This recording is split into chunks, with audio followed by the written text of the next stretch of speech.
منقول ہے کہ بنو امیہ کا بادشاہ عبد الملک بن مروان جب ملک شام میں طاعون کی وبا پھیلی تو موت کے ڈر سے گھوڑے پر سوار ہو کر اپنے شہر سے بھاگ نکلا اور ساتھ میں اپنے غلام اور فوج کو بھی لے لیا،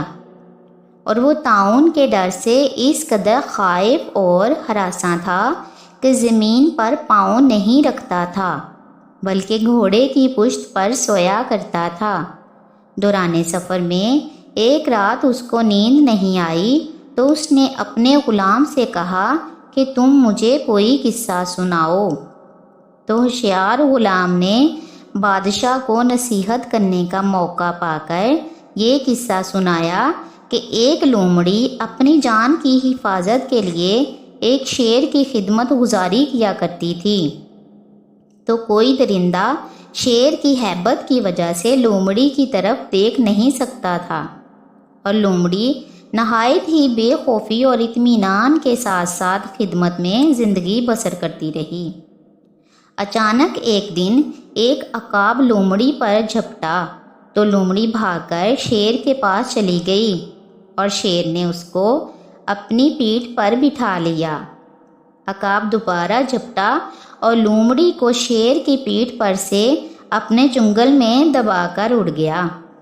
لومڑی چلا چلا کر شیر سے فریاد کرنے لگی تو شیر نے کہا کہ اے لومڑی، میں زمین پر رہنے والے درندوں سے تیری حفاظت کر سکتا ہوں، لیکن آسمان کی طرف سے حملہ کرنے والوں سے میں تجھے نہیں بچا سکتا۔ یہ قصہ سن کر عبد الملک بادشاہ کو بڑی عبرت حاصل ہوئی اور اس کی سمجھ میں آ گیا کہ میری فوج ان دشمنوں سے تو میری حفاظت کر سکتی ہے جو زمین پر رہتے ہیں، مگر جو بلائیں اور وبائیں آسمان کی طرف سے مجھ پر حملہ آور ہوں ان سے مجھ کو نہ میری بادشاہی بچا سکتی ہے، نہ میرا خزانہ، اور نہ میرا لشکر میری حفاظت کر سکتا ہے۔ آسمانی بلاؤں سے بچانے والا تو بجز خدا کے اور کوئی ہو ہی نہیں سکتا۔ یہ سوچ کر عبد الملک بادشاہ کے